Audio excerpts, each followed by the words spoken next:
ఇది తిల్లి అనమాట. పావు కేజీకి ఇలాగ వచ్చాయి. పావు కేజీ 200. ఇది రక్తం లేని వాళ్ళకి రక్తం పడుద్ది, బాలింత్రాలకి పురటాలకి అందరికీ పెట్టచ్చు, చాలా మంచిది. మామూలు వాళ్ళు కూడా తినొచ్చు, చాలా మంచిది. ఇది ఎలా వండాలో, ఒక లోటా నీళ్ళు పోసుకొని ఒక అర స్పూన్ పసుపు వేసుకొని ఇప్పుడు ఈ తిల్లి అంతా ఇందులో వేసేసుకోవాలి.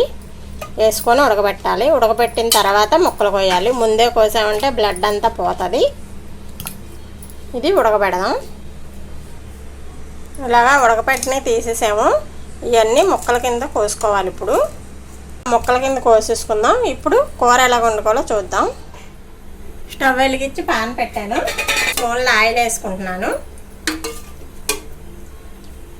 ఆయిల్ పెట్టాక 2 ఉల్లిపాయలు, 2 పచ్చిమిరకాయలు ఇలాగా సన్నగా కోసేసుకున్నాను. ఇందులో 1 స్పూను ఉప్పు వేసుకుంటున్నాను. ఉప్పు వేసుకున్నాక బాగా ఎర్రగా వచ్చే వరకు వేపేసుకున్నాను. ఇందులో 1 స్పూను అల్లం వెల్లుల్లి పేస్టు పచ్చివాసన పోయే వరకు వేపేసుకుందాం. 1 స్పూను కారం, 1 అర స్పూను జీలకర్ర పొడి, 1 స్పూను ధనియాల పొడి, 1 పావు స్పూను గరం మసాలా వేసేసుకొని ఇది బాగా వేపేసుకొని ఇప్పుడు ఉడకబెట్టుకున్నాం కదా తిల్లిని, ఆ ముక్కలు ఇందులో వేసేసుకోవాలి.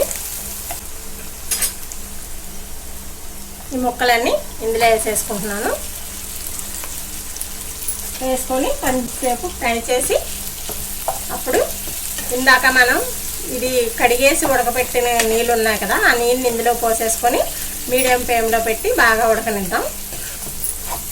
ఇప్పుడు ఈ నీళ్ళన్నీ ఇందులో వేసేసుకొని నీళ్ళన్నీ దగ్గర ఎగిరిపోయే వరకు ఎగరబెట్టేయాలి. ఫ్రైలాగా అయిపోవాలన్నమాట, అలా ఎగరబెట్టేయాలి మీడియం ఫ్లేమ్లో పెట్టి.